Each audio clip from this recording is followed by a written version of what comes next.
మళ్ళీ చదువుకుందాం ఆ మాటని. సామెతల గ్రంథం 15వ అధ్యాయము 1వ వచనం.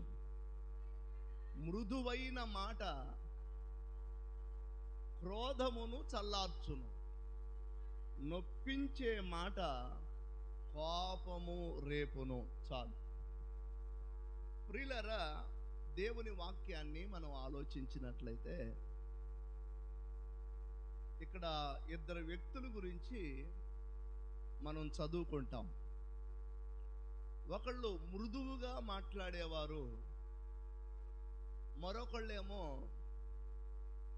నొప్పి కలిగించేటట్లుగా మాట్లాడేవారు. మండుతున్నటువంటి మంటలో పెట్రోల్ పోస్తే ఏమైంది? ఇంకొంచెం మండిద్ది. ఒకవేళ మండుతున్న మంటలో నీళ్లు పోస్తే ఏమైంది? ఆరిపోద్ది. ఇంతకు నేను మీకు జ్ఞాపకం చేసే విషయం ఏంటంటే, మండుతున్నటువంటి తగాదలే కానీ, వస్తున్న ఉద్రేకాలే కానీ, వస్తున్న సమస్యలే కానీ, శోధనలే కానీ, అవి కోపంతో కూడుకున్నటువంటి పరిస్థితులు అయితే, ఉద్రేకంతో కూడుకున్న పరిస్థితులే అయితే తప్పనిసరిగా దేవుని పిల్లలు వాటిని చల్లార్చేవారుగా ఉండాలి, వాటిని రేపేవారుగా ఉండకూడదు.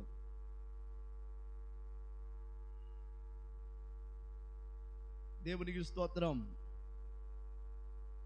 వాక్యం సెలవిస్తూ ఉంది, ఎవరు చల్లార్చగలరట? తగువులునైనా కోపాన్నైనా మృదువుగా మాట్లాడగలిగిన వారు చల్లార్చగలరు.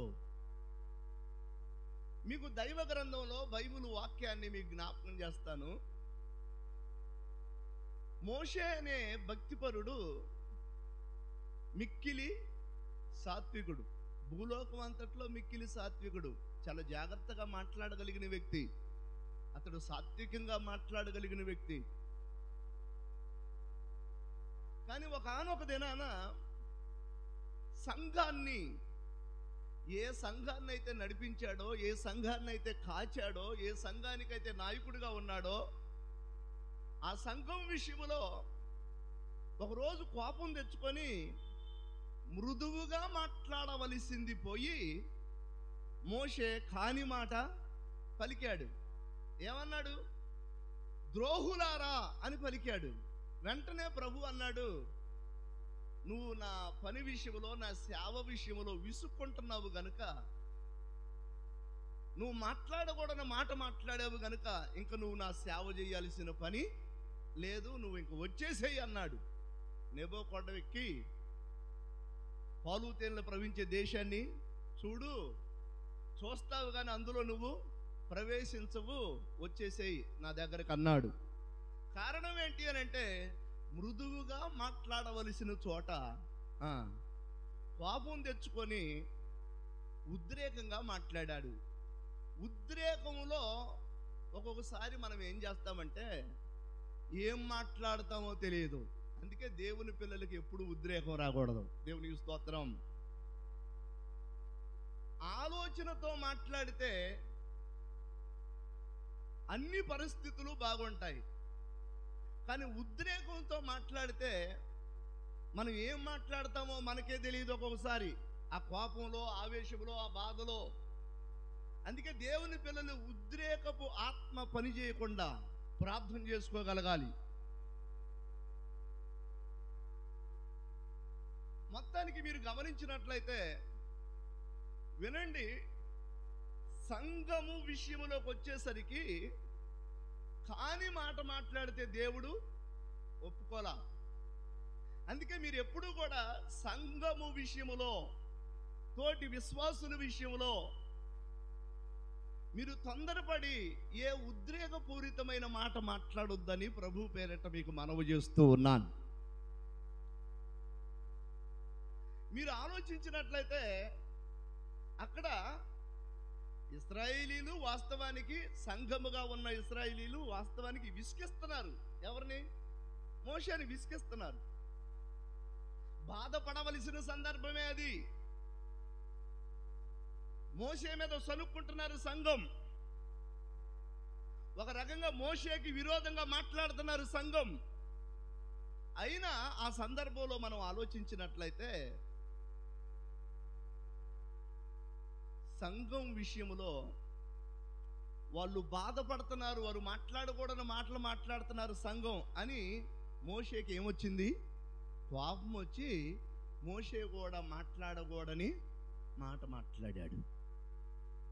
వినండి, దేవుడు సంఘం విషయంలో ఒకవేళ వాళ్ళలో లోపం ఉన్నా మాట్లాడకూడని మాట మాట్లాడకూడదు సంఘం విషయంలో.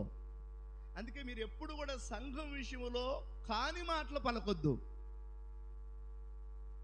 మీకు క్రొత్త నిబంధన గ్రంథంలోకి వచ్చిన తర్వాత ప్రభు ఒక మాట అంటాడు కొండ మీద ప్రసంగంలో. ఏమని? ఒకసారి తీయండి మత్తయి సువార్త.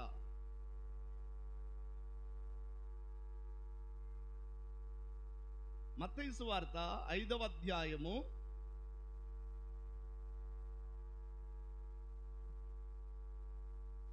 22వ వచనం చదువుకుందాం. మత్తయి సువార్త 5వ అధ్యాయము 22వ వచనం చదువుకుందాం. నేను మీతో చెప్పున్నదేమనగా, తన సహోదరుని మీద కోపపడు ప్రతివాడు విమర్శకు లోనగును, తన సహోదరుణ్ణి చూచి వ్యర్థుడా అని చెప్పువాడు మహాసభకు లోనగును, ద్రోహి అని చెప్పువాడు నరకాగ్నికి లోనగును. యేసు రక్తమే జయం. అందుకే దేవుని పిల్లలు నోటిని చాలా జాగ్రత్తగా ఉపయోగించుకోవాలి. దేవుని పిల్లలు మృదువుగా మాట్లాడటం నేర్చుకోవాలి. మందిరానికి వచ్చి నువ్వు ఏం నేర్చుకోవాలి? మృదువుగా మాట్లాడటం నేర్చుకోవాలి. యేసయ్య ఒక చోట అంటాడు, నేను సాత్వికుడను దీన మనసు కలిగిన వాడిని, నా కాడి మీ మీద ఎత్తుకొని నా దగ్గర మీరు నేర్చుకోండి అంటాడు. ఏమి నేర్చుకోవాలి యేసయ్య దగ్గర అంటే? సాత్వికం నేర్చుకోవాలి. ఏమి నేర్చుకోవాలి యేసయ్య దగ్గర అంటే? దీనత్వం నేర్చుకోవాలి, సాత్వికంగా మాట్లాడటం నేర్చుకోవాలి. మందిరానికి వచ్చి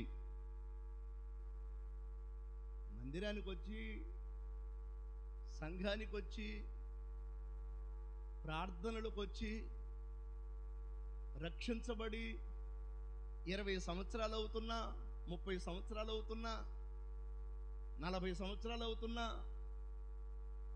10 సంవత్సరాలు అవుతున్నా, నీ నోరు ఇంతవరకు కంట్రోల్లో పెట్టుకోకపోతే, కాని మాటలు నువ్వు పలికితే అది మిక్కిలి ప్రమాదం. ఇంతకీ మోషే ఏమన్నాడు? ద్రోహులారా అన్నాడు. ఇంతకీ ఇక్కడ రాయబడిన మాట ఆలోచిస్తే, ద్రోహి అని చెప్పువాడు నరకాగ్నికి లోపడతాడట. ఎప్పుడు ఎదుటి వారిని చీపిరి పొల్లను తీసేసినట్టు తీసేయొద్దు. ఆమేన్. ఎందుకో తెలుసా? నువ్వు ఏ రూపంలో ఉన్నావో నీ ఎదుటివాడు కూడా అదే రూపంలో ఉన్నాడు. అనగా మనం అందరం ఎవరి రూపంలో ఉన్నాం? దేవుని రూపంలో ఉన్నాం. మనిషి ఎవరి రూపంలో ఉన్నాడు అని అంటే, ఎవరి పోలికలో ఉన్నాడు అని అంటే, మనం దేవుని పోలికలో ఉన్నాం. మన ఎదుటివాడు కూడా దేవుని పోలికలో ఉన్నాడు. గుర్తుపెట్టుకోండి. అందుకే ఆయన మంచివారి మీదను చెడ్డవారి మీదను తన సూర్యుణ్ణి ఉదయింపజేస్తున్నాడు. నీతిమంతుల మీదను అనీతిమంతుల మీదను తన వర్షాన్ని కురిపిస్తున్నాడు. కారణం ఏంటి అని అంటే, ఆయన అందరినీ ప్రేమించేవాడు. అందరూ ఆయన పోలికలోనే ఉన్నారు. అందును బట్టి మీకు జ్ఞాపకం చేస్తూ ఉన్నాను, ఎవరిని తృణీకరించి మాట్లాడొద్దు. కొంతమంది అసలు నోరెత్తితే చాలు, వాడు ఉత్త పనికి మనలోడండి, వాడు ఉత్త వేస్ట్ గాడండి, ఆ అమ్మాయి అంత దుర్మార్గురాలు లేదండి. ఇవి తప్పితే ఎప్పుడు ఎవరిని ఒక మంచిగా ఘనపరిచి కానీ, వాళ్ళలో ఉన్న సుగుణాన్ని, వాళ్ళలో ఉన్న దైవ గుణాన్ని, వాళ్ళలో ఉన్న మంచి గుణాన్ని చెప్పే ప్రయత్నమే చేయరు కొంతమంది. వీళ్ళు ఎప్పుడు నోరు తెరిచినా, ఎవరితో మాట్లాడినా, వీడు మంచోడు కాదు, వాడు మంచోడు కాదు, వాడు వేస్ట్ గాడు, వీడు వేస్ట్ గాడు, వాడు వ్యర్థుడు, వీడు వ్యర్థుడు. ప్రియులారా, మార్చుకుందాం. ఆమేన్. ఇంతకు మనం ఆలోచించినట్లయితే మృదువుగా మాట్లాడితే కోపాన్ని చల్లారుస్తాం, తగాదులు చల్లారుస్తాం.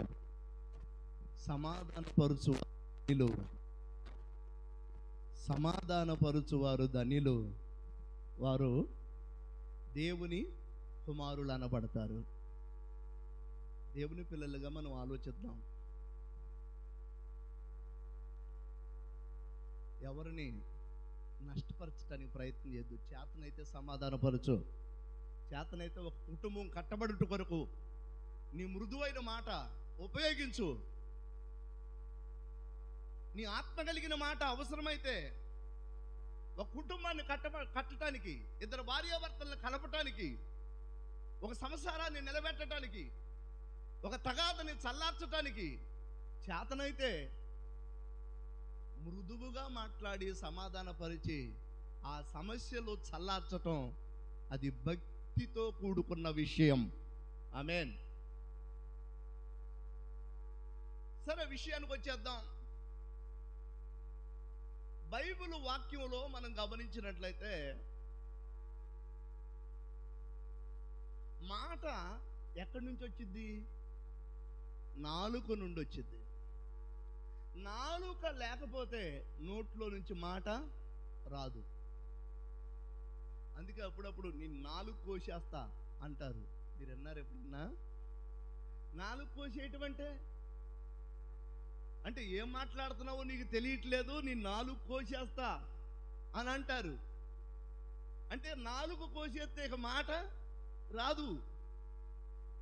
మాట్లాడటానికి కారణం నాలుక గనక అవయవములన్నిటిలో, మనిషి యొక్క అవయవాలు అన్నిటిలో చిన్నదిగా ఉంటది నాలుక, కానీ అత్యంత ప్రమాదకరమైనది. దేవునికి స్తోత్రం. మీరు గమనించినట్లయితే బైబిల్లో ఒక సందర్భంలో, చాలా సందర్భాల్లో నాలుక గురించి దేవుడు రాయించాడు. ఈరోజు ఒక 3 విషయాలు నేను మీకు జ్ఞాపకం చేస్తాను. అవయవాలలో, శరీరములో, మనిషి యొక్క శరీరములో ఉన్నటువంటి అవయవాలకి ఏ అవయవానికి దేవుడు పేరు పెట్టలేదు, కానీ నాలుకకు మాత్రం దేవుడు పేర్లు పెట్టాడు, బైబిల్లో వ్రాయించాడు. దేవుడికి స్తోత్రం.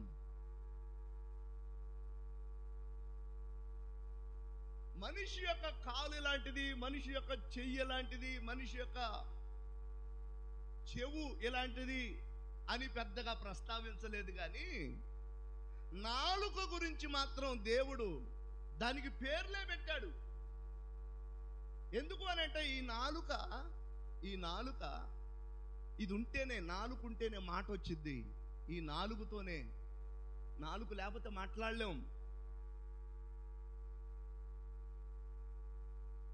చూడండి, పరిశుద్ధ దైవ గ్రంథములో మనం గమనించినట్లయితే నాలుకకి దేవుడు ఏం పేర్లు పెట్టాడో పరిశుద్ధ దైవ గ్రంథములో మనం గమనిద్దాం. కీర్తనలు గ్రంథము 52వ కీర్తన 2వ చరణాన్ని చదువుకుందాం. కీర్తనలు గ్రంథము 52వ కీర్తన 2వ చరణాన్ని చదువుకుందాం.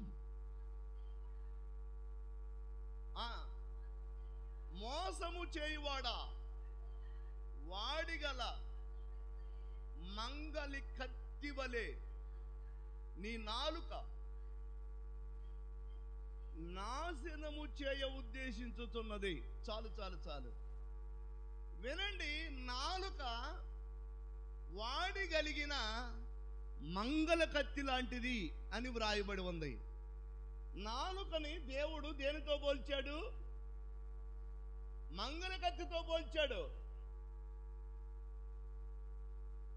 అంత ప్రమాదకరమైంది నాలుక. మంగళ కత్తి లాంటిది. నాలుకని జాగ్రత్తగా ఉంచుకోకపోతే చాలా ప్రమాదం. మీరు ఆలోచించినట్లయితే ఒకసారి షేవింగ్ చేస్తూ ఉంటే ఆ కటింగ్ షాప్ దగ్గరికి వెళ్ళి షేవింగ్ చేయించుకోవడానికి వెళితే అతను ఆ వర్క్ చేస్తూ షేవింగ్ చేస్తూ ఉన్నాడు. షేవింగ్ చేస్తూ ఉంటే వినండి ప్రియులారా, ఆ మంగళ కత్తితో గడ్డం షేవింగ్ చేస్తూ ఉండగా కొంచెం అలా బెసికింది అనుకుంటా, అమాంతంగా తెగిపోయింది.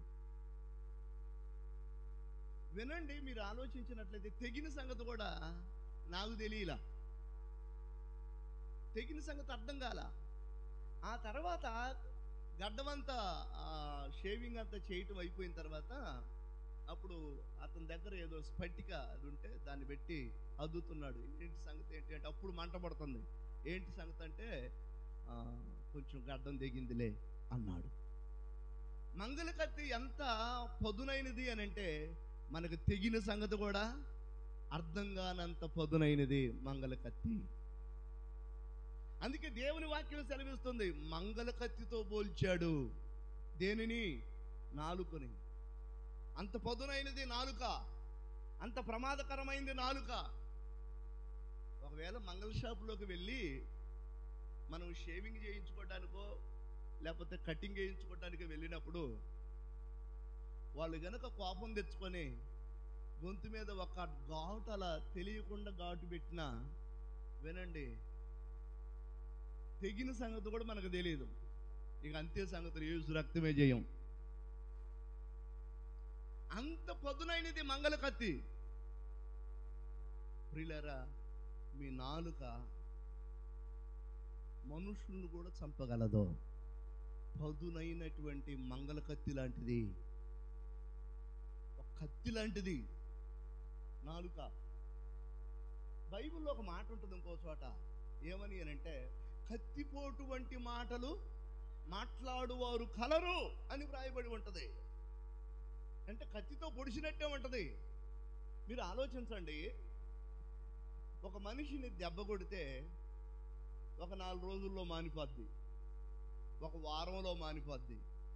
కానీ మాట అంటే కొన్ని మాటలు జీవితాంతం గుర్తుండిపోతాయి. దెబ్బ కొట్టినా అది మానిపోద్ది, 4 రోజుల తర్వాత ఆ మచ్చ కూడా పోయిద్ది.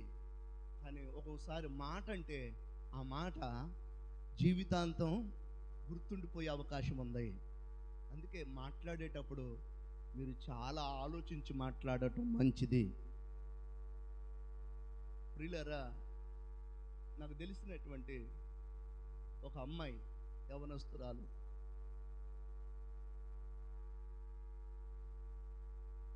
తల్లి కోపం తెచ్చుకొని తొందరపడి అసలు నువ్వు జావనన్న జావే అని మాట్లాడింది. కోపంలో మాట్లాడిన మాట, అలా మాట్లాడిన మాట ఒకసారి కాదు పలుసార్లు అలా మాట్లాడగా ఆ పాపకి కత్తితో పొడిచినట్టుంది ఆ మాట. చివరికి కిరోసిన్ పోసుకొని నొప్పి అంటించుకొని చచ్చిపోయింది. వినండి, మీరు గమనించండి, దేవుని పిల్లలుగా మీకు జ్ఞాపకం చేస్తున్నాను, ఎప్పుడు మీరు కాని మాటలో మీ నోటి నుంచి రావద్దు. సరే, ఇంకొక మాట చెప్తాను నేను, పిల్లలు ఎప్పుడు అలాంటి పిచ్చి పనులు కూడా చేయకూడదు. తల్లిదండ్రులు గద్దించకపోతే ఎవరు గద్దిస్తారు?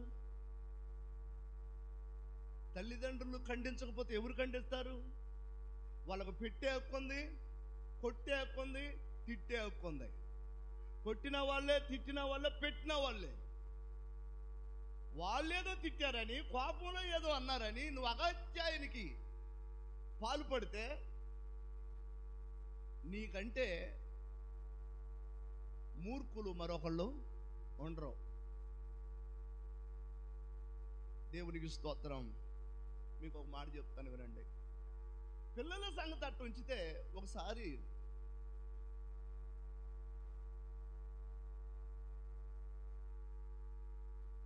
ఇద్దరు భార్యాభర్తల విషయంలో జరిగిన సంఘటన. ఒకరోజు ఆ ఇంటి పక్కమట స్త్రీ నీళ్లు కొట్టుకుంటున్నటువంటి పంపు దగ్గరికి వెళ్ళి నీళ్లు తీసుకెళ్తాడు. ఇతను బిందెలకు నీళ్లు తీసుకెళ్తాడు జోడేసుకొని. ఆ ఇంటి పక్కమటి తల్లి ఒక ఆమె ఆయన దగ్గరకు వచ్చి, అయ్యో నువ్వేడ నీతి కబుర్లు చెబుతున్నా కానీ మీ ఆమె మా ఆయనతో కులుగుతుంది చేలో పొలంలో అని డైరెక్ట్గా చెప్పేసింది.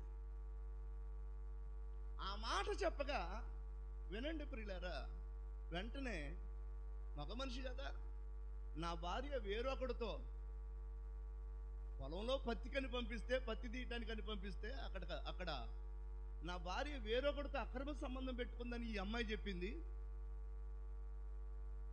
కావాలంటే పొయ్యి చూడని సవాల్ చేసింది. ఇక్కడ నువ్వు నీతి కబుర్లు చెబుతున్నావు కానీ నీ భార్య సంగతి ఏందో చూసుకో అని మాట్లాడింది అని కోపం తెచ్చుకొని ఆ జోడు ఆ నీళ్ళ బిందెల అక్కడే పడేసి సరాసరి పొలంలోకి వెళ్ళాడు. పొలంలోకి వెళ్ళి, ప్రియులారా, ఇతనేమో ఆవేశంతో వెళ్ళాడు. పొలంలోకి వెళితే నిజంగానే తన భార్యతో పాటు పరాయి పురుషుడు ఆ పొలంలో ఉండటం కళ్ళారా చూశాడు. వినండి, అక్కడ ఏం జరిగిందో ఏందో ఇక ఆలోచించే పరిస్థితి కూడా లేదు. అసలు ఎందుకున్నాడో అక్కడ, ఈ మనిషి ఎందుకు వచ్చాడో అక్కడ, ఇది కూడా ఆలోచించే పరిస్థితి లేదు. ఉద్రేకంతో ఆ అమ్మాయి అన్నమాట, ఇంటి దగ్గర ఒక తల్లి అన్నది కదా, ఈడ నువ్వు నీతి కబుర్లు చెబుతున్నావు నీ భార్య అని కాని మాట చెప్పగా, వినండి, ఇతను సరాసరి వచ్చి పొలంలో వేరొక వ్యక్తి పక్కన కూర్చున్నటువంటి ఈ అమ్మాయిని, భార్యని పట్టుకొని జుట్టు పట్టుకొని చేలోనే బలముగా చేత్తో పిడికిలు బిగించి తన భార్యని బలముగా కొట్టగా, వినండి, గుండెల మీద కొట్టగా గుండె ఆగిపోయింది, చచ్చిపోయింది. ఒక్క దెబ్బకి చచ్చిపోయిందట. ఎంత కోపంతో, ఎంత రోషంతో, ఎంత ఆవేదనతో అతను వచ్చి కొట్టుంటాడు. చివరికి చచ్చిపోయిన సంగతి తెలిసి, చచ్చిపోయిందని ఇంకా అక్కడే ఒక గుంట ఉంటే ఆ గుంటలో వేసి తొక్కొచ్చాడు. ఆ తర్వాత విషయం తెలిసింది. ఆ తర్వాత అతన్ని పట్టుకున్నారు, కేసు అయింది, అది వేరే సంగతి. ఇంతకు నేను ఏమంటున్నానంటే, మీరు ఆలోచించండి, దేవుని పిల్లలుగా మీకు జ్ఞాపకం చేస్తున్నాను. ఇప్పుడు ఇతను అంత భయంకరమైనటువంటి రోషంతో వెళ్ళి మనిషిని చంపటానికి కారణం ఏంటి అని అంటే, ఒక తల్లి చెప్పిన మాట. ప్రియులారా, మీరు గమనించండి, కత్తిపోటు వంటి మాటలు మాట్లాడగలిగిన వారు ఉన్నారు. ఆ మాటలు కత్తితో పొడిచినట్టు ఉంటాయి. మీరు ఎప్పుడు కత్తితో పొడిచినట్టుగా ఉండకూడదు మీ మాట. ఎవరి వలనైనా మీకు బాధ కలిగితే, ఎవరి వలనైనా ఇబ్బంది కలిగితే, ఎవరి వలనైనా మీకు కీడు జరిగింది అని అనిపిస్తే దేవుని సన్నిధిలో మోకరించి ప్రార్థన చేయి, తప్పకుండా దేవుడు కార్యం చేస్తాడు. మీరు ఆలోచించండి, బైబిల్లో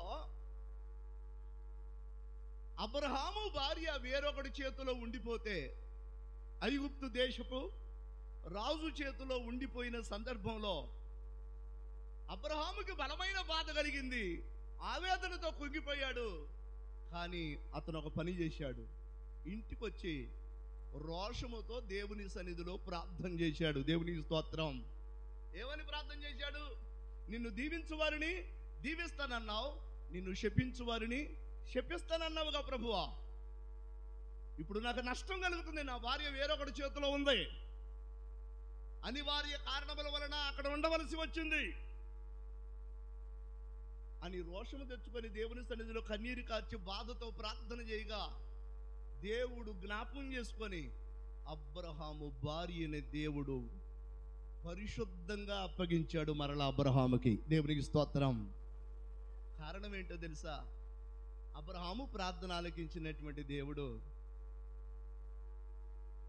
అబ్రహాము భార్యని ఎంత పరిశుద్ధంగా కాపాడాడంటే, ఐగుప్తు దేశపు రాజు ఇంటిలో అబ్రహాము భార్య ఉన్నప్పటికీ రాజు అబ్రహాము భార్య మీద దృష్టి పెట్టినప్పటికీ రాజు అబ్రహాము భార్యని అపవిత్రపరచాలని ప్రయత్నం చేసినప్పటికీ ఆ సందర్భంలో అబ్రహాము ప్రార్థన దేవుడు జ్ఞాపకం చేసుకొని అబ్రహాము భార్యని ముట్టకుండా రాజుకి అనారోగ్యం కలగజేశాడు. దేవునికి స్తోత్రం.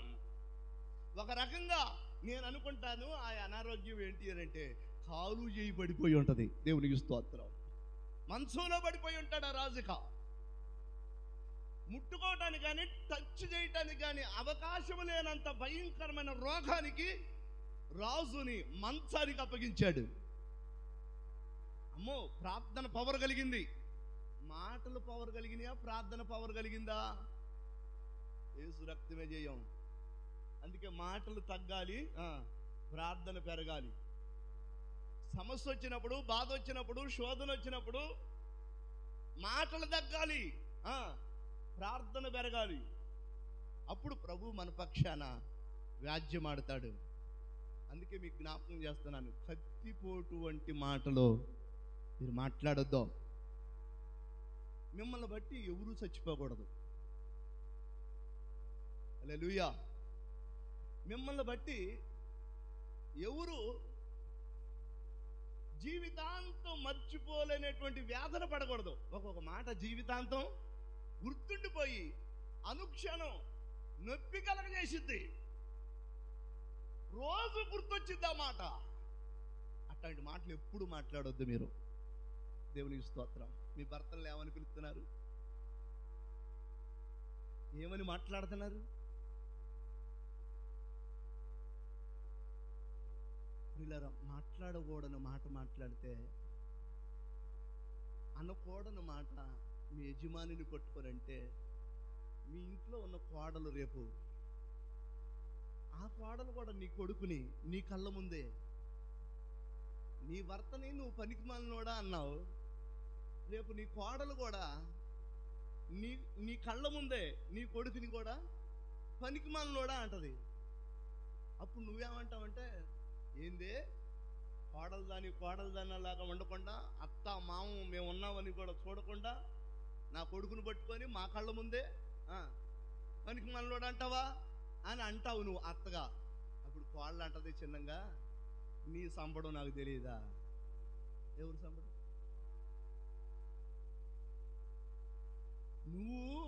నువ్వు మాయనంటే లేదు కానీ, నువ్వు మామనంటే లేదు కానీ, నేను నా భర్తను అనుకున్నాను, నువ్వేమో నీ భర్తను అనుకున్నావు, నేను నా భర్తను అనుకుంటున్నా, ఏం తప్పు అని గొడవకు వచ్చింది.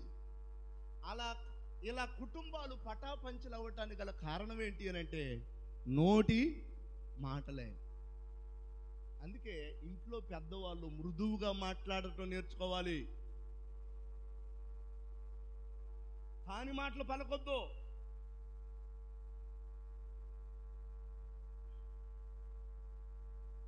దేవునికి స్తోత్రం.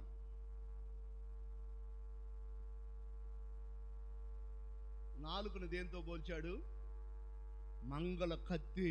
తెగిపోద్దంతే, కత్తితో పొడిచినట్టు ఉంటుంది అంతే, అంత ప్రమాదకరమైన నాలుక.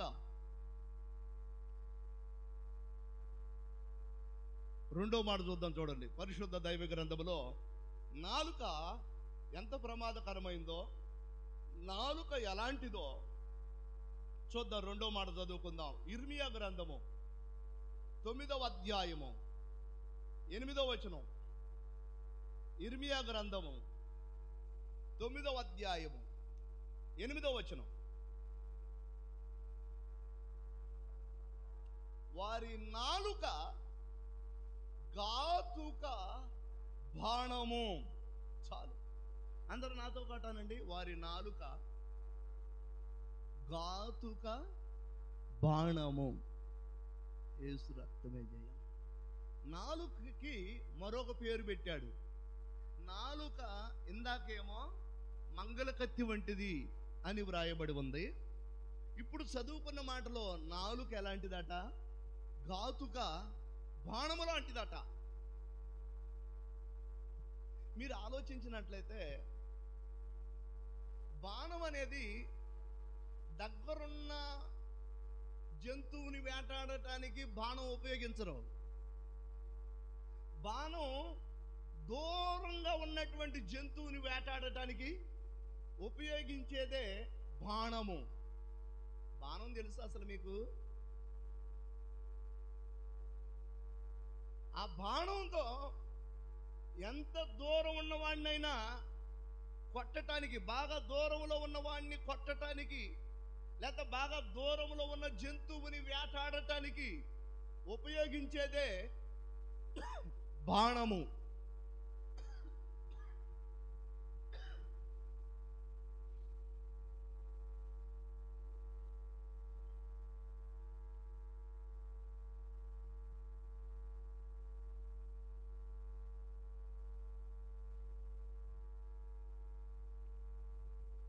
దేవునికి స్తోత్రం. అంటే నాలుకని బాణంతో ఎందుకు పోల్చాడు అని గనక మనం ఆలోచించినట్లయితే, వినండి, ఈ నాలుకని అదుపు చేసుకోలేకపోతే ఈ నాలుకట బాణంలాగా దూరంలో ఉన్న వారిని కూడా చంపివేయగలదు. దూరంలో ఉన్న వారికి కూడా ఈ మాట వెళ్ళి వారిని బాధపరచగలదు. మనం ఇక్కడ అనుకున్న మాట కంచెంచెరలో ఉన్న వ్యక్తిని కూడా నొప్పించగలదు. మనం ఇక్కడ మాట్లాడుకున్న మాట పొరుగురులో ఉన్న వాడిని కూడా బాధ పెట్టగలదు. అందుకే దేవుడు ఏమన్నాడు అని అంటే, నాలుక దేనితో పోల్చాడు? బాణంతో పోల్చాడు. అంటే దూరంలో ఉన్న వారిని కూడా ఇది బాధించగలదు కనుక దీనిని బాణంతో పోల్చాడు. దేవుని పిల్లలు నాలుకని జాగ్రత్తగా ఉపయోగించకపోతే, వినండి, అది అత్యంత ప్రమాదకరమైంది అని మీకు జ్ఞాపకం చేస్తున్నాను. జీవ మరణములు నాలుక వశం. చస్తానంటే చస్తావు, బతుకుతానంటే బ్రతుకుతావు. కొంతమందికి తెలియక అయిన దానికి కాని దానికి, చిన్నదానికి పెద్దదానికి ఏ సమస్య వచ్చినా నీ ముందు నేను ఉండలేను, నేను చేస్తా అని అంటారు. నేను ఎంట్రీని తాగుతా, రేపు ఈ పాటికి నా శవాన్ని చూస్తావు అంటారు. రేపు ఈ పాటికి ఊరేసుకొని చచ్చిపోతా అని అంటారు. వినండి, దేవుని వాక్యం సెలవిస్తుంది, జీవ మరణములు నాలుక వశం. అంటే మన నాలుకతో జీవం పలికితే జీవిస్తావు, మరణం పలికితే మరణించే ప్రమాదం ఉంది. అంటే దాని అర్థం ఏంటి అని అంటే, నేను చస్తా అంటే నువ్వు నిజంగానే చచ్చిపోయే ప్రమాదం ఉంది. నేను బ్రతుకుతా అని అన్నాడు ఎవరు? దావీదు భక్తుడు. ఇంతకుముందు ఒకసారి చెప్పాను మీకు, నేను చావను, నేను సజీవుడునై దేవుని కార్యాలను వివరిస్తాను అని అన్నాడు. దేవునికి స్తోత్రం. ఎప్పుడు కూడా నేను చస్తా అనొద్దు. అంటే అది అత్యంత ప్రమాదకరమైన మాట. నీ చావును నువ్వే కోరుకున్నవాడు అవుతున్నావు. నీ నాలుకతో నువ్వే చస్తా అని పలుకుతున్నావు. ఇంతకీ నాలుక మీద జీవము ఉంది, మరణం ఉంది కనుక మీరు గమనించండి, ఎప్పుడు కూడా నేను చస్తా అనొద్దు. మీకు ఇంకొక మాట కూడా బైబిల్లో ఒక మాట జ్ఞాపకం చేస్తాను. ఏలియాకి ఒక సందర్భంలో తీవ్రమైన బాధ కలిగింది. ఏలియా అనే దైవజనుడికి, మంచి సేవ చేసినటువంటి దైవజనుడు, ఆత్మలో రోషము కలిగిన దైవజనుడు, దేవుని కోసం నిబద్ధత కలిగినటువంటి దైవజనుడు ఒక సందర్భంలో తన మనసుకు బాధ కలిగి, తన మనసుకి కష్టం అనిపించి, ఇంక చాలయ్యా, ఇంక నన్ను ఎప్పటి వరకు వాడుకున్నావు, ఇంక చాలయ్యా, నా ప్రాణాన్ని తీసుకయ్యా అని ప్రార్థన చేశాడు. వినండి, నా ప్రాణాన్ని నువ్వే తీసుకో అని ప్రార్థన చేశాడా? నేనే చస్తానయ్యా, ఇక నా వల్ల కాదన్నాడా? యేసు రక్తమే జయం ఏమన్నాడు? మరి మీరేమంటున్నారు? భక్తులకి వినండి, భక్తిలో లోపం కలిగిన వారికి తేడా అది. భక్తిపరుడు ఏమంటాడు అని అంటే, బాధ కలిగితే, ఒకవేళ ఇబ్బంది కలిగితే, ప్రభువా ఇంకెందుకయ్యా నన్ను నువ్వే తీసుకయ్యా అని ఆ బాధలో అనగలడం. కానీ భక్తిలో లోపం కలిగిన వాడు ఏమంటాడంటే, నన్ను తీసుకయ్యా అని కాదు, నేనే చస్తానయ్యా అని మాట్లాడతాడు. ఆ మాటే ఒకరోజు అతడు సావుకి కారణమైంది. ప్రభు అన్నాడు, అయ్యా ఈ బాధ నేను తట్టుకోలేనయ్యా, నన్ను నువ్వు తీసుకయ్యా, ఇక నా ప్రాణం తీసుకయ్యా అని ఏలియా అంటే, దేవుడు అన్నాడు, శక్తికి మించిన ప్రయాణం ఉంది. ఇప్పుడే ఎక్కడ నువ్వు చచ్చిపోయేది, దేవునికి స్తోత్రం, నీతో నాకు ఇంకా చాలా పని ఉంది అన్నాడు. వినండి ప్రియులారా, దేవునికి మన బాధ తెలియపరిస్తే ఆయన ఏం చేస్తాడంటే, శక్తికి మించిన బలాన్ని ఇచ్చి, శక్తికి మించినటువంటి పనిలో ఆయన మనల్ని వాడుకోగలడు. వాస్తవానికి బాధపడుతున్నాడు బదరి వృక్షం కింద ఏలియా. ఇంకా నన్ను తీసేసుకయ్యా, నేను చచ్చిపోతే బాగుంటుంది కదా, నన్ను తీసేసుకో నువ్వే అని ప్రార్థన చేస్తూ పనుకున్నాడు. ఇంతలో ఒక దేవుని దూత వచ్చి ఏలియాని తట్టి లేపి, ఇదిగో రొట్టెలోనే తిను అని కాల్చబడిన రొట్టెని దేవుని దూత తినమన్నాడు. అప్పుడు ఏలియా లేచి, ఈ ఆహారం ఎక్కడి నుంచి వచ్చింది, ఎవరు ఇచ్చారని అనలేదు. ఆకలి అవుతుంది కనుక తిని పనుకున్నా, మళ్ళీ పనుకున్నాడు. యేసు రక్తమే జయం. మళ్ళీ లేపి మళ్ళీ ఇప్పుడు మాట్లాడుతున్నాడు దేవుని దూత, ఈ భోజనం చేసావు కదా, ఇప్పుడు చెప్తున్నా నీకు, నువ్వు చావు, నీకు శక్తికి మించిన ప్రయాణం ఉంది, నిన్నింకా దేవుడు వాడుకోవాలనుకుంటున్నాడు, నీ పని ఇంకా అయిపోలేదు అని దేవుడు ఏలియాని బలపరిచి, బాధలో ఉన్న ఏలియాని ధైర్యపరిచి, బాధలో ఉన్నటువంటి కృంగిపోయిన ఏలియాని మరలా నిలబెట్టి, ఆ ఒక్కరోజు భోజనం చేత 40 దినాలు నడవగలిగాడట. దేవుడికి స్తోత్రం. ఎంత ఆశ్చర్యం. అందుకే మీకు ఏదైనా బాధ కలిగితే మీరు నేను చస్తా అనొద్దు. మీరు ఏమనాలంటే, ప్రభువా అవసరమైతే నన్ను తీసుకయ్యా, ఈ పరిస్థితులు నేను తట్టుకోలేకపోతున్నా అనాలి. నాకు తెలిసి అలా అంటానికి కూడా ధైర్యం ఉండాలి. అలా అనాలంటే నువ్వు మంచి మారుమనసు పొందిన వ్యక్తి అయి ఉండాలి. ఒకవేళ మారుమనసు పొందకుండా నన్ను తీసుకయ్యా, నన్ను తీసుకయ్యా, నన్ను తీసుకయ్యా, అసలు నువ్వు మారుమనసే పొందలా, నీ పాపాలే ఒప్పుకోవాలా, యేసు రక్తంలో నీ పాపాలే కడుక్కోవాలా. ఇప్పుడు నువ్వేమని ప్రార్థన చేస్తున్నావు, నన్ను తీసుకయ్యా అని అంటే, ఒకవేళ దేవుడు తీసుకున్నాడు అనుకో, ఏంటి నీ పరిస్థితి, మారు మనసు పొందకుండా చచ్చిపోయిన నిన్ను దేవుడు ఎక్కడేస్తాడు? అమ్మో, నరకానికి వెళ్ళిపోతావు. అందుకే మీరు గమనించండి, ఇవన్నీ తెలియాలి, ఒక క్రైస్తవుడికి తెలియాలి, ఏది మాట్లాడాలో ఏది మాట్లాడకూడదో తెలియాలి. ఇవి దైవ సేవకులుగా మీరు చెప్పాలి, చెప్తేనే మీకు తెలిసేది. చెప్పకపోతే అట్ట తెలుస్తాయి.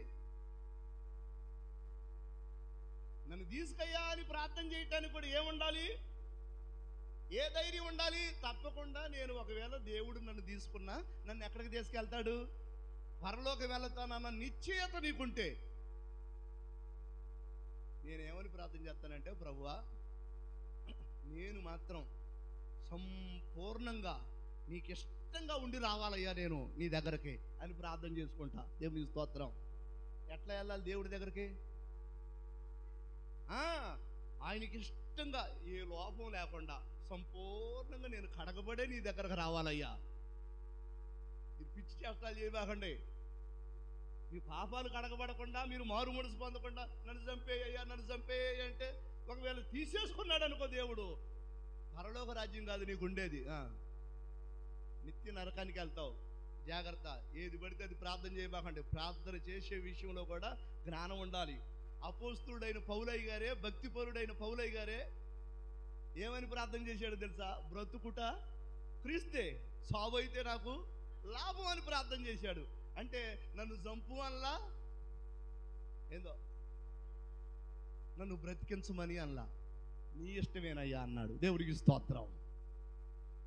అంటాడు ఆయన, బ్రతుకుట క్రీస్తే. అంటే బ్రతికితేనేమో నీ పని చెయ్యాలి, బ్రతికితే నీ కొరకే బ్రతకాలి.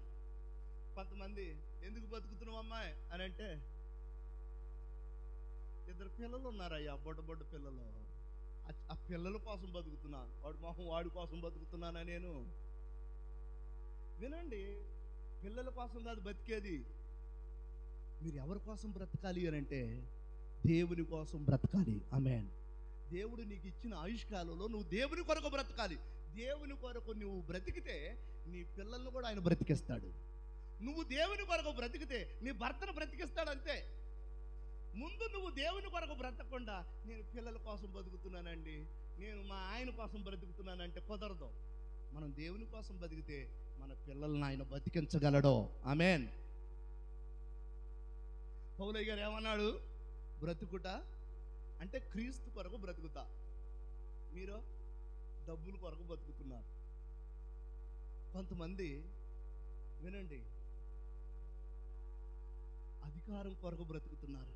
అధికారం ఉంటే చాలు వీళ్ళకి, ఇంకెవరు ఉన్నా లేకపోయినా. కొంతమందికి డబ్బులు ఉంటే చాలు, డబ్బుల కొరకే బతికినట్టుగా ఉంటారు వీళ్ళు. కొంతమందికి తిండి ఉంటే చాలు, వీళ్ళు తిండి కొరకే బతుకుతారు. వినండి, జీవితం మీద మనకు ఒక అవగాహన ఉండాలి.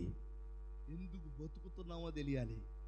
చాలా మందికి అసలు ఎందుకు బతుకుతున్నామో తెలియదు, ఎందుకు బ్రతుకుతున్నామో తెలియదు. కొంతమందికి అసలు తింటారు, తాగుతారు, పండుకుంటారు, మళ్ళీ లెగుస్తారు, మళ్ళీ పనికి వెళ్తారు, మళ్ళీ ₹1 వచ్చింది, మళ్ళీ తింటారు, మళ్ళీ తాగుతారు, పడుకుంటారు, మళ్ళీ లెగుతారు, పనికి వెళ్తారు, ₹1 వచ్చింది, మళ్ళీ తింటారు, మళ్ళీ తాగుతారు, పడుకుంటారు, మళ్ళీ లెగుతారు. ఇదే జీవితం అనుకుంటున్నారు చాలామంది. జీవిత పరమార్థం మనిషికి అర్థం కాలా, కానీ క్రైస్తవులకు అర్థమైంది. దేవునికి స్తోత్రం. దేవుని పిల్లలకు అర్థమైంది. ఏంటి అని అంటే, ఈ లోకంలో భూమి మీద దేవుడు మనకిచ్చినటువంటి ఈ ఆయుష్కాలం, ఈ 70 సంవత్సరాలు 80 సంవత్సరాలు దేవుడు మనకిచ్చిన ఈ ఆయుష్కాలంలో దేవుడు మనల్ని చూస్తాడు. దేవుడు మన క్రియలని పరీక్షిస్తాడు. దేవుడు మనం ఎలా బ్రతుకుతున్నామో జ్ఞాపకం చేసుకుంటాడు. ఈ లోకంలో మనం బ్రతికిన బ్రతుకుకు దేవుడు ఇక్కడ మనల్ని పరీక్షించి అసలైన దానిని, శాశ్వతంగా ఉండేదానిని, నిత్యము ఉండేదానిని మనకి ఇవ్వటానికి దేవుడు మనల్ని ఎక్కడికి పంపించాడు? భూలోకానికి పంపించాడు. ఇక్కడ ఏం చేస్తాడంటే దేవుడు, ఎవరు బుద్ధులు ఎలాంటివి, ఎవరు మనస్సు ఎలాంటిది అని దేవుడు ఇక్కడ పరీక్షించి, ఇందులో మంచి చేపలను తీసుకొని జాలరి తన గంపలో వేసుకున్నట్టుగా మనలో కూడా మంచి చేపలను తీసుకొని, యేసు రక్తంలో పాపాలు కడుక్కున్న వారిని తీసుకొని ఆయన పరలోకంలో ఆయనతో పాటు ఉంచటానికి, పరలోకంలో ఆయనతో పాటు నిత్యము జీవించటానికి దేవుడు ఒక ప్రణాళిక సిద్ధపరిచాడు. ఆ ప్రణాళిక నీకు అర్థమైతే నువ్వు యేసయ్య కోసమే బ్రతుకుతావు. దేవునికి స్తోత్రం. ఎవరి కోసం బ్రతకాలి మరి? మనం దేవుని కోసమే బ్రతకాలి. దేవుని కోసం బ్రతికే వాళ్ళు ఎట్లుంటారో చెప్పనా? అబ్రహామా, 100 సంవత్సరాల వయసులో నీకు లేక పుట్టినటువంటి ఒక్క కుమారుడైనటువంటి ఇస్సాకుని మోరియా పర్వతం మీదకు తీసుకొచ్చి బలివు అని అంటే, దేవుని కోసం బ్రతికితే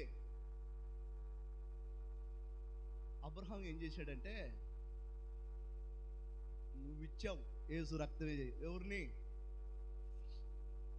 కుమారుని నువ్వు ఇచ్చావు, ఆస్తి నువ్వు ఇచ్చావు, అధికారం నువ్వు ఇచ్చావు, అంతస్తు నువ్వు ఇచ్చావు. నీ కోసం నేను ఏదైనా చేస్తాను అని లేక 100 సంవత్సరాల వయసులో పుట్టినటువంటి కుమారుని తీసుకొని వెళ్ళి మోరియా పర్వతం మీద బలిపీఠం కట్టి, బలిపీఠం మీద పిల్లోడు కాళ్ళు చేతులు కట్టి పొరుండబెట్టి అమాంతంగా దేవుని కొరకు కత్తి పైకెత్తి కుమారుణ్ణి 2 ముక్కలుగా చెయ్యబోయాడు. దేవునికి స్తోత్రం. కాకపోతే దేవుడు, అబ్రహామా, నేను నిన్ను పరీక్షించానయ్యా, నరకబాకయ్యా, ఆగయ్యా అనవలసి వచ్చింది దేవుడే. దేవునికి స్తోత్రం. దేవుని కొరకు బ్రతికితే ఎట్టుంటారు అని అంటే, దేవుని కొరకు ఏది చెయ్యాలన్న వెనకాడరు. దేవుని కొరకు ఏది చెయ్యాలన్న వెనకాడరు. ఎవరి కొరకు బ్రతికితే? దేవుని కొరకు బ్రతికితే. ఇంతకు మీకు అర్థమైందా మీరు ఎవరి కోసం బ్రతుకుతున్నారో? ఏందో దేవుని కోసం బ్రతుకుతున్నారా? అబ్రహాము కుమారుడి కోసం బ్రతికాడా? అవసరమైతే కుమారుణ్ణే దేవునికి. అది దేవుని కొరకు బ్రతకటం అంటే. ఆమేన్. అందుకే ప్రభు అంటాడు, నా నిమిత్తం అన్నదమ్ములునైనను, అక్క చెల్లెలనైనను, తండ్రినైనను, తల్లినైనను, ఇండ్లనైనను, భూములనైనను నా నిమిత్తం విడిచిపెట్టువాడు వాడు మరలా 100 రెట్లు పొందుకుంటాడు అన్నాడు. దేవునికి స్తోత్రం. నా నిమిత్తం వీటిని విడిచిపెట్టలేకపోతే అతడు నా శిష్యుడు కానేరడు అని అంటాడు. కనుక దేవుని పిల్లలుగా నేను మీకు జ్ఞాపకం చేస్తున్నాను, ఇంతకీ ఎప్పుడు కూడా మీ నోటితో ఏమనకూడదో, నేను చస్తా అని మీ నోటితో పలకూడదు. నోటి మాటలు జాగ్రత్తగా ఉండాలి. నువ్వేదంటే అది జరిగే ప్రమాదం ఉంది. కొంతమంది పిల్లలను ఏమంటారంటే, ఈడు ఒట్టి వేస్ట్ గాడండి. ఎవరిని? కడుపును పుట్టిన పిల్లోనే. ఈడికి చదువు రాదండి అసలు. ఈడు నా కడుపున చెడబుట్టాడండి. వినండి ప్రియులారా, మీరు శపిస్తున్నారా మీ పిల్లల్ని దీవిస్తున్నారా? మీరు గమనించినట్లయితే బైబిల్లో ఒక పిరికివాడు ఉన్నాడు. ఆయన పేరు గిద్యోను. దేవునికి స్తోత్రం. గిద్యోను పిరికివాడై ఉండి పొలములో శత్రువులను చూసి ఒక గానుగు చాటున దాగుకొని ఉంటే, ఇంతలోకి దేవుని దూత వచ్చి గిద్యోనుతో, పిరికివాడితో దేవుని దూత వచ్చి మాట్లాడుతున్నాడు. ఏమని? పరాక్రమము కలిగిన బలాఢ్యుడా, లే, ఇశ్రాయేలీయుని నువ్వే రక్షించాలి అన్నాడు. దేవునికి స్తోత్రం. వాస్తవానికి గిద్యోను పరాక్రమము కలిగిన బలాఢ్యుడా? కాదు. గిద్యోను వాస్తవానికి శత్రువులను చూసి భయపడుతూ గానుగు చాటును దాక్కున్నవాడు కదా. పిరికివాడును పట్టుకొని దేవుని దూత ఏమంటున్నాడు? పరాక్రమము కలిగిన బలాఢ్యుడా అని బలపరుస్తున్నాడు. మరి నీ పిల్లల్లో ఏదైనా లేమి కనపడితే, నీ పిల్లల్లో ఏదైనా క్వాలిటీ కనపడకపోతే, నీ పిల్లల్లో ఏదైనా నువ్వు అనుకున్నది కనపడకపోతే, పనికిమాలినోడా, వీడికి ఏమీ చేత కదండి, వీడు ఒట్టి వేస్ట్ కాడండి అని నీ నోటితో అలా పలకొద్దు. నువ్వేమనాలి అనంటే, పిరికివాడిని పట్టుకొని ఏమన్నాడు దేవుని దూత? పరాక్రమము కలిగిన బలాఢ్యుడు అన్నాడు కదా. నీ పిల్లల్ని కూడా, అరే తప్పకుండా నువ్వు ప్రయోజకుడు అవుతావురా, తప్పకుండా నువ్వు గొప్పడు అవుతావు అని అనరే మీరు? అట్టనరు. అలా అని పిల్లలను బలపరచాలి, అలా అని పిల్లల్ని ప్రోత్సహించాలి. చాలా మందికి కుటుంబాలలో ఎలా వ్యవహరించాలో తెలియకనే కుటుంబాలు పటాపంచలైపోతున్నాయి. కుటుంబములో ఎలా మెసులుకోవాలో, ఎలా నడుచుకోవాలో, కుటుంబ వ్యవస్థను ఎలా పరిపాలించాలో పెద్దలుగా ఉన్న వారికి అర్థం కాక కొన్ని కుటుంబాలు నాశనమైపోతూ ఉన్నాయి. వాళ్ళని చూసినప్పుడు బాధేస్తూ ఉంటుంది. వినండి, చెప్పేవాళ్ళు లేక, ఒకవేళ చెప్పినా వినే మనసు లేక కుటుంబాలు పాడైపోతున్నాయి. ఈరోజు ఈ వాక్యం వింటున్నటువంటి మీరు ధన్యులు. ఆమేన్. 3వ మాట చూసుకుందాం. పరిశుద్ధ దైవ గ్రంథంలో 3వ మాట చదువుకుందాం. నాలుక ఎలాంటిదో ఇప్పటికి ఎన్ని చెప్పాను? మొదటిది, నాలుక ఎలాంటిది? మంగళ కత్తి లాంటిది. రెండవది, నాలుక ఎలాంటిది? ఘాతుక బాణము లాంటిది. దూరం ఉన్నోడిని కూడా చంపేసిద్ది నాలుక. ఒక్కోసారి మనం చెప్పే మాటలు, మనం ఏదన్నా ఊరెళ్ళిన తర్వాత వాళ్ళు అడుగుతారు, మొన్న అన్నమంటే ఏంది మీ ఊర్లో నా గురించి అని అడుగుతారు. అడిగితే నీ గురించి నేనన్నానని నీకెట తెలిసింది అని నువ్వు అంటావు. ఆమంటది నాకు తెలిసిద్దిలే అని అంటది. ఆమంటది. ఇంతకు మీరు గమనించినట్లయితే ఎక్కడ నుండి ఎక్కడికి తగిలింది ఈ మాట? ఇక్కడ మాట్లాడిన మాట పొరుగురులో వాడికి తగిలింది. మీరు గమనించినట్లయితే మాటలు అంత చుట్టూ తిరిగి వస్తాయి. బాణం లాంటిది మాట. నాలుకను జాగ్రత్తగా ఉంచుకోకపోతే అత్యంత ప్రమాదకరమైంది ఇది. మూడో మాట చూద్దాం. మూడో మాట పరిశుద్ధ దైవ గ్రంథంలో యాకోబు రాసిన పత్రిక 3వ అధ్యాయము 6వ వచనం చదువుకుందాం. యాకోబు రాసిన పత్రిక 3వ అధ్యాయం 6వ వచనం. బైబిల్ ఉన్నవారు, చదవగలిగిన వారు చక్కగా యాకోబు రాసినటువంటి పత్రిక పేజీ నెంబర్ చెప్పునానా వాళ్ళకి?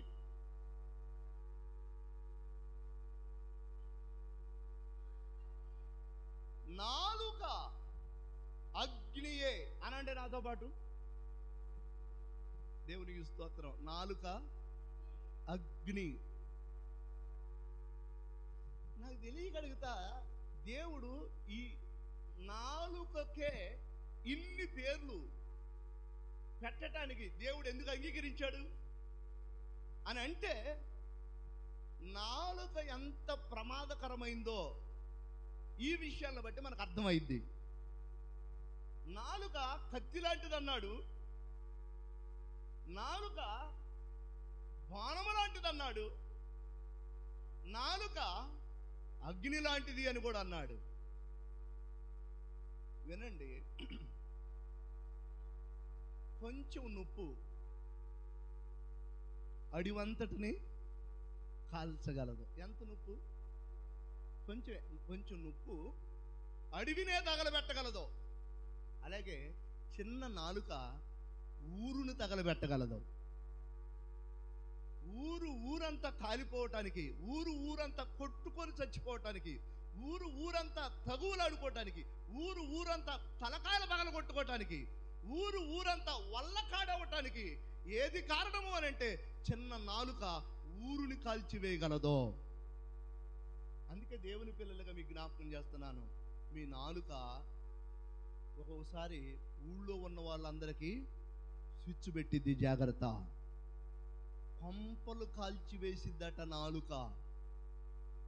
చిన్న అగ్ని అడవిని కాల్చినట్టు నీ నాలుక ఒక్కొక్కసారి పక్కముటోళ్ళు ఇల్లుని కాల్చివేయగలదు. నాలుక కాల్చివేయగలదు. నీ మాట చాలా జాగ్రత్తగా ఉండాలి. నీ మాట చాలా అదుపులో ఉండాలి. లేకపోతే పొరుగువారి యొక్క ఇల్లు కాలిపోయే ప్రమాదం ఉంది నీ మాట వలన. నీ మాట వలన ఊరు వల్లకాడే ప్రమాదం ఉంది. దేవునికి స్తోత్రం.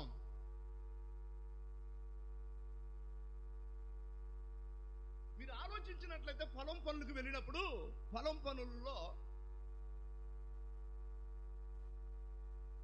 వీళ్ళు ముఠాగా పనికి వెళ్ళి ఆ పనిలో ఇంటి దగ్గర ఉన్న వారి గురించి ఎవరి గురించో మాట్లాడుకుంటారు వీళ్ళు, ఎవరో ఒకళ్ళు.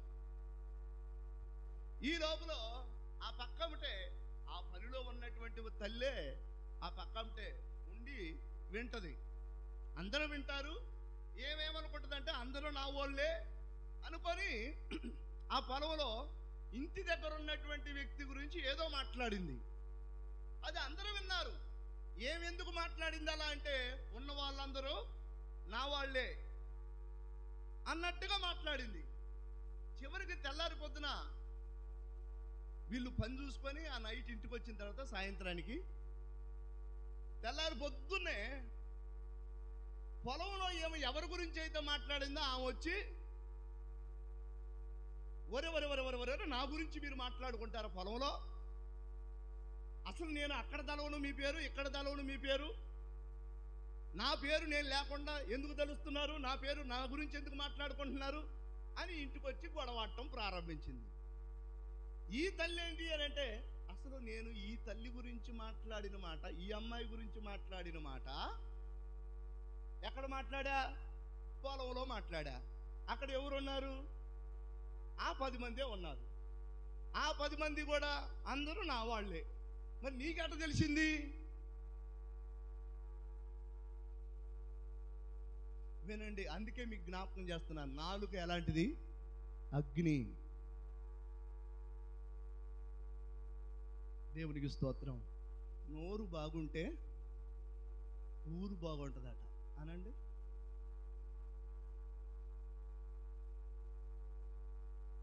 దేవుని పిల్లలుగా నాలుకని అదుపులో పెట్టుకుంటే మంచిది. అది అగ్ని లాంటిది. ఒక ఇంటికి చుట్టూ రమ్మంటే, ఒకసారి గొడవలు చూసారా మీరు? ఎప్పుడన్నా గొడవలు చూసారా మీరు? అసలు జరిగింది ఒక సిచ్యువేషను, వచ్చింది ఒక తగువు, అవుతున్నది ఒక తగువు, కానీ చివరికి జరిగింది ఏంటి అని అంటే, ఊర్లో ఉన్నటువంటి తూర్పు పక్కన ఉన్న వాళ్ళు వస్తారు, పడమటి పక్కన ఉన్న వాళ్ళు వస్తారు, ఉత్తరం పక్కన ఉన్న వాళ్ళు వస్తారు, ఈ పక్కన ఉన్న వాళ్ళు వస్తారు, అందరికి చుట్టుకుంటుంది ఆ తగు. కారణం ఏంటి అని అంటే, నాలుక అగ్ని. దీన్ని జాగ్రత్తగా వాడాలి, లేకపోతే ప్రమాదం. వినండి, ఈనాటి దినాల్లో దేనినైనా మనిషి సాధువుగా పెంచుతున్నాడు, కానీ నాలుకను మాత్రం సాధన చేయలేకపోతున్నాడు. జాగ్రత్తగా ఉంచుకోవటం కోసం సాధన చేయలేకపోతున్నాడు. మీరు జూలో చూస్తే సింహాన్ని కూడా వారి అదుపులో పెట్టుకొని దాన్ని సాధువు జంతువుగా మార్చిన వాళ్ళు ఉన్నారు. సింహం పక్కన ఫోటో దిగే వాళ్ళు ఉన్నారు, సింహంతో ఆట ఆడుకునే వాళ్ళు ఉన్నారు. కారణం ఏంటో తెలుసా? దాన్ని ఏం చేశారు వీళ్ళు? దాన్ని అలవాటు చేసుకున్నారు, దాన్ని సాధు జంతువుగా మారవగలిగారు. కానీ దాన్నైనా, క్రూర జంతువునైనా సాధు జంతువుగా మారవగలుగుతున్నారు, కానీ దేన్ని మారవలేకపోతున్నారట? నాలుకని అదుపులో పెట్టుకోలేకపోతున్నారట మనిషి. బైబిల్లో ఉంది. మీరు ఇంకొక విషయం జ్ఞాపకం చేస్తాను, మన పరిధిలో మీకు అర్థం కావటం కోసం. పొడిచే ఎద్దు ఉందనుకోండి, పొడిచే ఎద్దు అది పొడుస్తుంది. పొడిచే ఎద్దు అన్న సంగతి అందరికీ తెలుసు. కానీ కొంతమంది రైతులు పొడిచే ఎద్దును కూడా చిన్నగా దాని యొక్క మెడ భాగాన్ని రుద్ది, దాని యొక్క తల భాగాన్ని రుద్ది, దాని యొక్క వీపు భాగాన్ని రుద్ది, దానికి బెల్లం పెట్టి, దానికి ఇంకొకటి పెట్టి, దానికి కుడితి పెట్టి, వినండి, పొడిచే ఎద్దును కూడా రైతు సాధు జంతువుగా మారుస్తున్నాడు. కానీ దేవుని వాక్యం సెలవిస్తుంది, ఇంత పొడిచే ఎద్దులు కూడా మారుతున్నాయి, కానీ వాటినైనా సాధు జంతువులుగా మారుస్తున్నారు, కానీ మనిషి నాలుకను మాత్రం సాధు చేయలేకపోతున్నాడట. దీన్ని జాగ్రత్తగా ఉంచుకోలేకపోతున్నాడట, కంట్రోల్లో ఉంచుకోలేకపోతున్నాడట. ఇప్పటికైనా మించిపోయింది లేదు. దేవుని పిల్లలు మాట్లాడకూడని విషయాలు మాట్లాడకుండా ఉంటే మంచిది. కొంతమంది ప్రతి తగువులో ఉంటారు, ఏసు రక్తమే చేయి, ప్రతి తగువులో ఉంటారు. కొంతమంది కలహమునకు దూరముగా ఉండుట నరునికి ఘనత. అంటే తగువులకు దూరంగా ఉండటం ఒక మనిషికి ఘనతట. అయిన దానికి కాని దానికి నోరు పారేసుకోవద్దు, అయిన దానికి కాని దానికి రోడ్డు ఎక్కొద్దు, అయిన దానికి కాని దానికి నోటి మాటలో అదుపు లేకుండా మాట్లాడొద్దు. కారణం ఏంటి అని అంటే, దేవుడు పైనున్నాడు, నువ్వేమో క్రింద ఉన్నావు. నువ్వు భూమి మీద ఉన్నావు, ఆయన పరలోకంలో ఉన్నాడు, ఆయన అన్నీ చూస్తున్నాడు. అందుకే నువ్వు కింద ఉన్నావు, నీ మాటలు కొద్దిగా ఉండాలి. దేవునికి స్తోత్రం. సాధన చేయాలి. ఇక నుంచైనా ఎలా సాధన చేయాలో చెప్తాను. ఈ ఒక్క మాట చెప్పి ముగిస్తాను. నాలుకని మృదువుగా మాట్లాడటం సాధన చేయాలి, కటువుగా మాట్లాడటం మానుకోగలగాలి. నాలుక లేని మాటలు పుట్టించే విధానాన్ని మానుకోగలగాలి. నాలుక నిజాన్ని మాత్రమే మాట్లాడే విధంగా తయారు చేసుకోవాలి. నాలుక అబిడిదుబ్బుడి మాటలు మాట్లాడే పద్ధతి నుంచి విడిపించబడాలి. నాలుక సత్యాన్ని మాత్రమే పలకగలిగేటట్టుగా సాధన చేయాలి.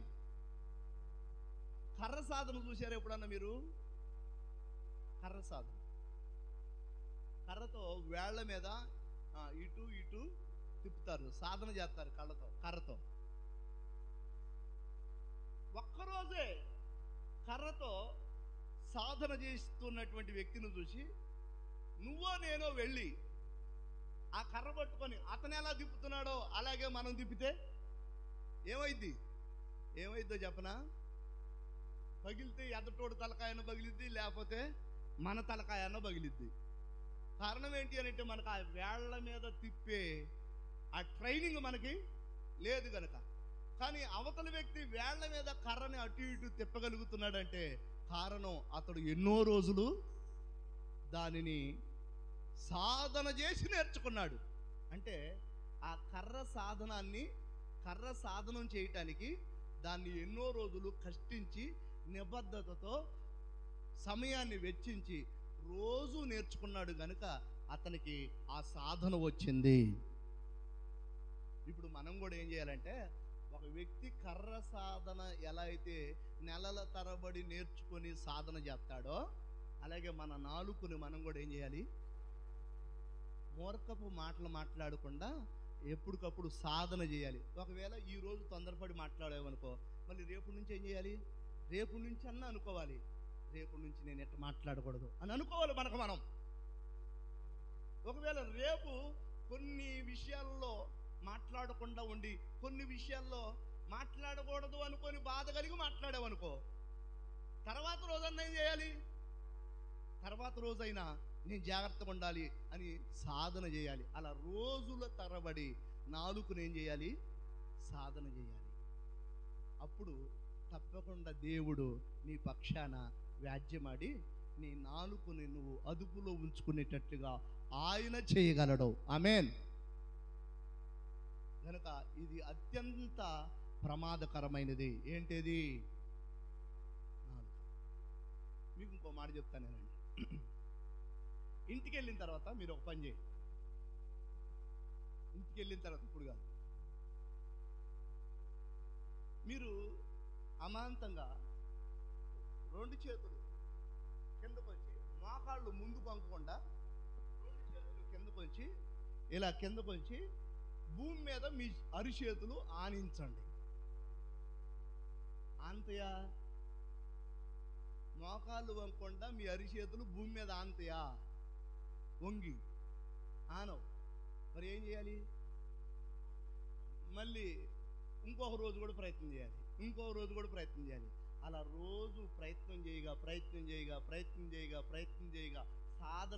సాధన చేయగా చివరికి మన నడుము మనకు సహకరించిద్ది, మన మోకాళ్ళు మనకు సహకరిస్తాయి. అప్పుడు మన చేతులు నేలకి అప్పుడు ఆనించగలం. అంటే కొన్ని రోజులు అలా ప్రాక్టీస్ చేస్తే కానీ కాళ్ళు ముందు పంగకుండా కాళ్ళు అలాగే ఉండి మన నడుముంచి అరిచేతులు నేలకి అంటించగలం. ఎప్పుడు అని అంటే కొన్ని రోజులు ప్రాక్టీస్ చేయాలి. ఒకసారి ఇంటికెళ్ళి చూడు, ఇంటికెళ్ళి చేతులు కింద ఆనించి చూడండి, మీరు అందరూ చూడండి. ఈరోజు చేతులు మీకు ఆనవు, నేలకి అంటావు, కానీ రేపు అంటావు, ఎల్లుండు అంటావు. కొన్ని రోజులు అలా ప్రాక్టీస్ చేస్తే తప్పకుండా మీ చేతులు నేలను అంటించగలరు, మోకాళ్ళు వంగకుండా. అలాగే మీకు జ్ఞాపకం చేస్తున్నాను, నాలుక కూడా ఈరోజు నీ మాట వినకపోవచ్చు, నాలుక కూడా రేపు కంట్రోల్ చేసుకుందాం అనుకున్నా రేపు కూడా నీ స్వాధీనంలో ఉండకపోవచ్చు, ఎల్లుండి కంట్రోల్ చేసుకుందామని ప్రయత్నం చేసినా నీ స్వాధీనంలో ఉండకపోవచ్చు. కానీ రోజులు తరబడి నువ్వు సాధన చేస్తూ ఉంటే, నీ నాలుకను అదుపులో పెట్టుకోవటం కోసం ప్రయత్నం చేస్తూ ఉంటే తప్పకుండా నీ నాలుక ఒక రోజుకి నీ మాట వింటది. దేవుని స్తోత్రం. అలా సాధన చేయాలి, అప్పుడు దేవుడు ఆశీర్వదిస్తాడు. ఇంతకీ నాలుకలోనే ఏమున్నాయట? జీవము మరణం ఉందట. జీవ మరణములో నాలుక వశం. మీరు ఏమనుకోవాలంటే, ఇక నుంచి నేను చావను, సజీవుడునై దేవుని పని చేస్తా అనుకోవాలి. నేను చావను, బ్రతికి దేవుడిచ్చిన ఆయుష్కాలంలో ఆయనకి ఇష్టంగా బ్రతుకుతా అనుకోవాలి. నేను చావను, వచ్చిన ప్రతి శోధన దేవుని దయలో దేవుని ద్వారా ఆ శోధనలు జయిస్తా అని అనుకోవాలి. నేను చావను. చాలామంది ఏ సమస్య వచ్చినా నేను చస్తా అంటున్నారు.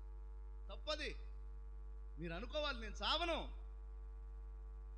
నేను సజీవుడనై దేవునికి ఇష్టంగా బ్రతుకుతా, సమస్యలను జయిస్తా, దేవుని ద్వారా శ్రమను జయిస్తా, శోధనను జయిస్తా, దేవుని ద్వారా ప్రార్థన ద్వారా జయిస్తా అని అనుకోవాలి మనం. కనుక ఈరోజు నాలుక గురించి మనం తెలుసుకున్నాం. ఇక నుంచి అయినా మృదువుగా మాట్లాడండి, నొప్పించే మాటలు మానుకోండి. దానివలన చాలా నష్టం ఉంది, సమాజానికి నష్టం ఉంది. నాలుకను అదుపులో పెట్టుకోకపోతే నీకు కూడా నష్టం ఉంటుంది. నీకు నష్టమే, సమాజానికి నష్టమే. అందుకే నాలుక చాలా చిన్నది, కానీ ఇది పాప ప్రపంచమై అనేక మందిని తగలబెట్టే ప్రమాదం ఉంది. దీనివలన ఈ నాలుకను అదుపులో పెట్టుకోలేక వినండి రాజ్యాలే కూలిపోయినాయి. ఈ నాలుకను అదుపులో పెట్టుకోలేక వినండి గ్రామాలే కొట్టుకొని చచ్చిపోయారు. ఈ నాలుకను అదుపులో పెట్టుకోలేక కుటుంబాలు కొట్టుకొని చచ్చిపోయిన వారు ఉన్నారు. నాలుక అంత ప్రమాదకరమైంది. కనుక జాగ్రత్తగా ఉందాం, సరి చేసుకుందాం. దేవుడి మాటలు మన వినికిడిలో సరి చేయనుగాక. ఆమేన్.